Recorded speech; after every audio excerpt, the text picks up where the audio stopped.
talk more about this concept of meeting God at the light, right, in the proper space. So it's like, okay, the universe is made of space.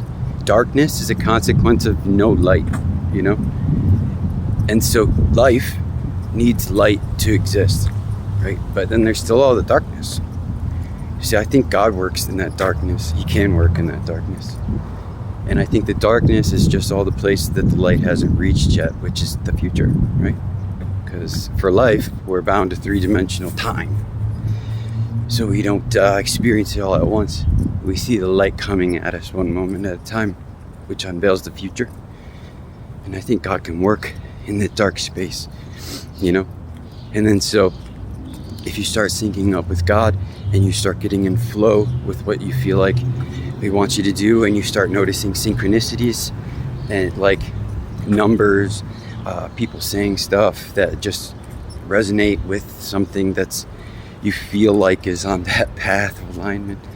And then you know, and so you have to be doing the right thing, you know, you have to be working on the right stuff, because it's not just about the light coming to you. You have to go to wherever in space what is it being made for you behind the scenes is being made, so that you can meet the light at that space when the time comes for that light to get there.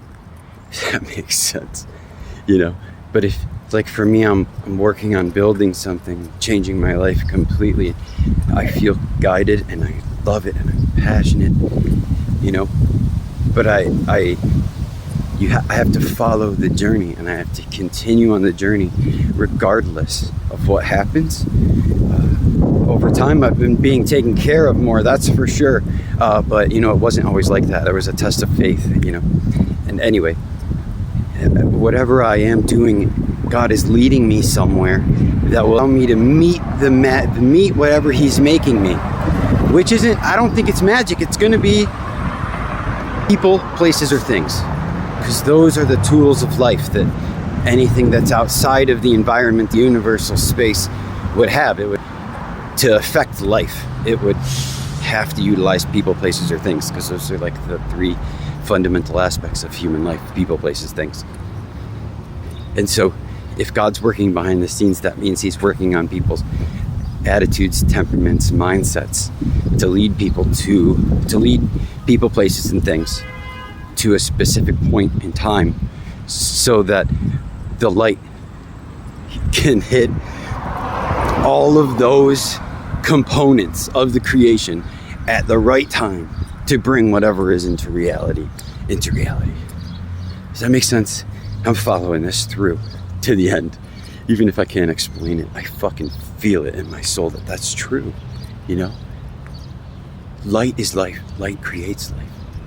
We have to meet the light wherever God is building it at, so that it can manifest down into the 3D, right? Because that gets into the whole concept of, like, you know, light is the tool that materializes or collapses dimensional space down into the 3D, right? Of things that are made out of elements of the periodic table that react with that do collapse when light hits it. You know, so God can only work with the elements of the periodic table and people, places, or things. So to meet the light, you have to be on the lookout for things that are real, you know, not magical. Nothing's going to show up at your doorstep for no reason. You know, you have to do the work, whatever work it is you're called to do, you know, and it's the first thing you're called to do is not the thing that you're going to be doing.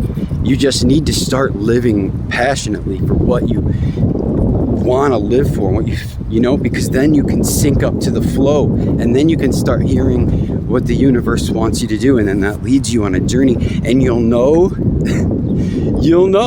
that you're on the right journey if all hell starts breaking loose, but you are taken care of, like you want for nothing.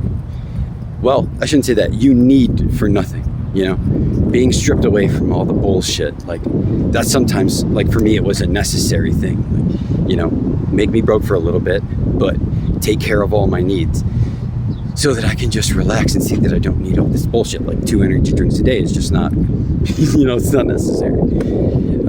You know, and I had to go through that, you know, but anyway, I lost my train of thought. It's 5:22. I hope you guys have a great day.